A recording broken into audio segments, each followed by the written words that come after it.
অনুষ্ঠান শুরুর কথা সকাল ৯টায়। নির্ধারিত সময়ে অনুষ্ঠান স্থলে উপস্থিত শিক্ষার্থী, অভিভাবক ও রোকেয়া অনুরাগীরা।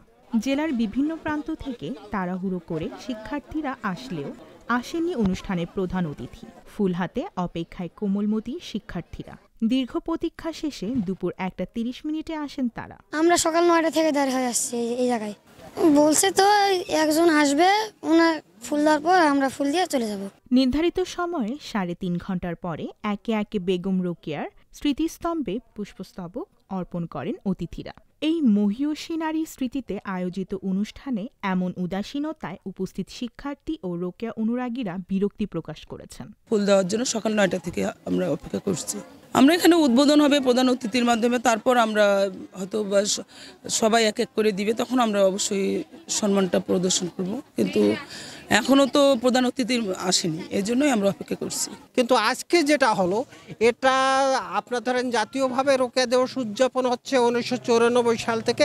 এটা কোনোবারেই এমন হয় না এইবার ছাড়া। দেরিতে আসার জন্য দুঃখ প্রকাশ করে জেলা প্রশাসক জানিয়েছেন, শহরের নানা প্রোগ্রামের কারণে আসতে দেরি হয়েছে তার। না, এটা আসলে এটা দুঃখজনক। আমি দুঃখিত এই ব্যাপারটা। আন্তর্জাতিক দুর্নীতি প্রতিরোধ দিবস ছিল, সেই প্রোগ্রামটা অনেকদিন পর পালিত হয়েছে আন্তর্জাতিকভাবে এবং আমাদের দেশের সব জায়গাতে সকল জেলায় একই সময় পালিত হয়েছে।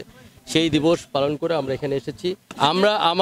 আমাদের এরকম কোনো সিদ্ধান্ত ছিল না যে আমরা কোনো স্কুল বা কোনো প্রতিষ্ঠানকে কিন্তু সরকারিভাবে দাঁড়িয়ে থাকার কথা কাউকে বলি নাই। কাউকে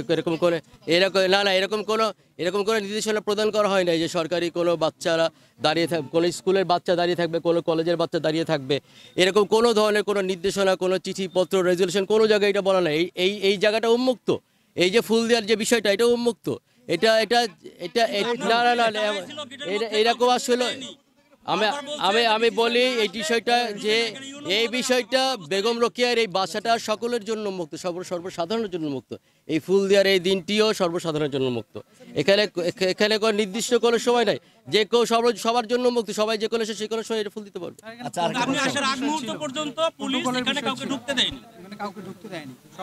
অনেকে ফিরে গেছে। এই বিষয়টা অবশ্যই আমি দেখবো, তদন্ত করে এবং খতিয়ে দেখবো অবশ্যই যে কেন এটা করেছে। এদিকে রোকেয়া দিবসকে কেন্দ্র করে বেগম রোকেয়া বিশ্ববিদ্যালয় সহ বিভিন্ন রাজনৈতিক ও সামাজিক সংগঠন কর্মসূচি পালন করেছে।